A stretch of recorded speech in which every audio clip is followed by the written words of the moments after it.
جاتا ہے. ارے یہ کیسی شیعت ہے کہ دکانوں پر تو کلمہ پڑھتے ہو لا الہ الا اللہ محمد رسول اللہ، بازار میں پڑھتے ہو لا الہ الا اللہ محمد رسول اللہ، لیکن جب اللہ کی بارگاہ میں آتے ہو تو اللہ کے سامنے علی بن ولی اللہ کیوں کھا جاتے ہو؟ نعرہ حیدری. بھائی نماز میں تشہد ہے نا، تشہد کی کیا معنی ہے؟ تشہد کی معنی ہے گواہی دینا. آج سارے مل کر بات کرو، پڑھے لکھے حضرات میں بات کرو. تشہد کی معنی ہے گواہی دینا. کس کی گواہی؟ کلمے کی گواہی. رات جا کر سوچنا کب سے لکم نے کیا کہا نوجوانوں. تشہد میں ہم گواہی دیتے ہیں. کس کی گواہی؟ کلمے کی گواہی. تم نے کہا اشہد ان لا الہ الا اللہ، یہ گواہی میں شاہدی دیتا ہوں کہ اللہ ایک ہے، لا الہ کی ہو گئی گواہی. اشہد ان محمدن عبدہ و رسولہ، محمد رسول کی گواہی ہو گئی. اگر تو واقعی شیعہ ہے، میں نے بڑا جملات کر دیا ہے، اگر تو واقعی شیعہ ہے تو پھر خدا کے سامنے علی بن ولی کی گواہی دینی پڑے گی. نعرہ حیدری. بھائی گھبرا تو نہیں گئے میرے دوستوں؟ نہیں گھرے گھبرائے. میں نے کہا کہ میں نے یہ بات بتا دی ہے، آپ جا کر سوچنا کب تک میں سچ کہا یا نہیں.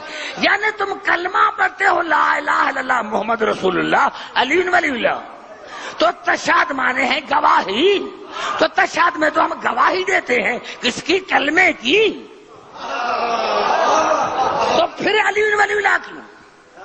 کیوں؟ آئیے پھر کہتا ہوں قرآن کی طرف. اور ایک عجیب بات بتاؤں گا، واقعی میں دیکھ رہا ہوں کہ کئی حضرات ہیں جو شاید سوچ رہے ہیں کہ عبدالحکیم نے کیا کہا. نہیں، میں نے کہا کہ میں مفتی نہیں ہوں، میں تمہیں دعوت فکر دے رہا ہوں. تشہد میں، تشہد مانے گواہی. ہم تشہد میں گواہی دیتے ہیں کلمے کی. اگر آپ واقعی علی کو مانتے ہیں تو میں بات کروں، خاموش ہو گئے تو میں ختم کروں. جو علی کو امام مانتے ہیں، ولی مانتے ہیں، تو ہم کہتے ہیں اشہد ان لا الہ الا اللہ، لا الہ کی گواہی ہو گئی. اشہد ان محمدن عبدہ و رسول، رسول کے رسالت کی گواہی ہو گئی. اب تیسری گواہی جو کلمے پڑھنے پڑتے ہو وہ شیعی نہیں جو علی کو ولی نہ مانے. تو باہر تو علی اللہ پڑھتے ہو. ارے تشہد میں، ارے جب شہادت کی باری آتی ہے تو خاموش کیوں ہو جاتا ہے؟ اور وہ بھی اللہ کے سامنے، اللہ کی بارگاہ میں. وہ بھی اللہ کے سامنے، اللہ کی بارگاہ میں، اللہ کی بار ہو سکتا. توجہ، کیوں؟ یہاں بڑا مدرسہ ہے. میں نہ کسی مولوی کا وکیل ہوں، نہ کسی مجتہد کا وکیل ہوں، میں آل محمد کا وکیل ہوں. میں نے کہا کہ میرا دلیل کو کوئی ضرورت کرے، ماں کا لال دلیل میری کو رد کرے تو میں مذہب چھوڑ دوں گا، مذہب ہی چھوڑ دوں گا، مسجد سے بھی ختم کر دوں گا. سائیں یہ کلمہ کسی امام نے پڑھا؟ سارے بات کر تو قرآن پڑھو. اور قرآن سے بات کروں گا نہیں، سارے بات کرو. کس نے پڑھا تھا؟ ہمارے کسی امام نے پڑھا تھا.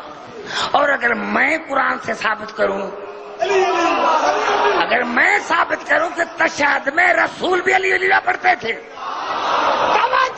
خاموشی سے جملے کو سنیں، خاموشی سے سنیں، جہاں جہاں میری آواز ہے. ارے رسول تشہد میں پڑھتے تھے. کون رسول؟ آئیے چلتا ہوں قرآن کی طرف.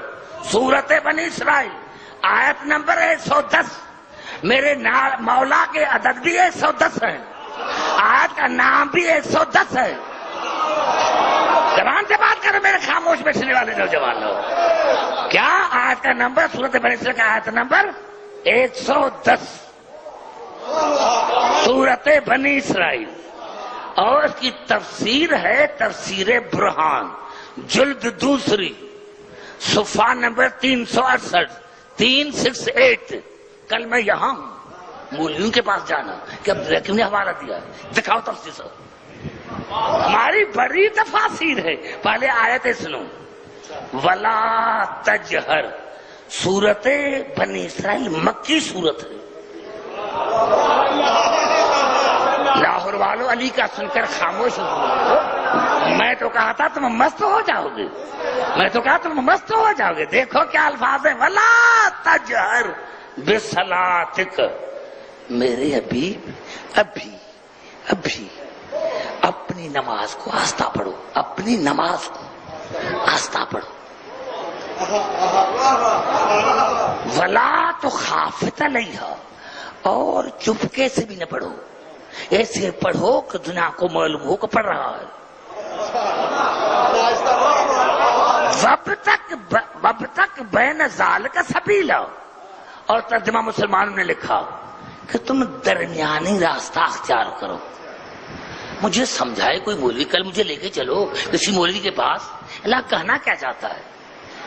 زور سے بھی مت پڑھو، آہستہ بھی مت پڑھو، چھپاؤ بھی نہیں. سارے زبان سے بات کرو گے پھر آگے چلوں گا، تاکہ میں اپنی تقریر کو وائنڈ اپ کرنا چاہتا ہوں. نوجوان والی کی عزت کی قسم ہے، رب کعبہ کی قسم ہے. جناب اس روایت کا راوی ہے جناب جابر، جو حدیث قصہ کا راوی وہ اس آیت کا راوی.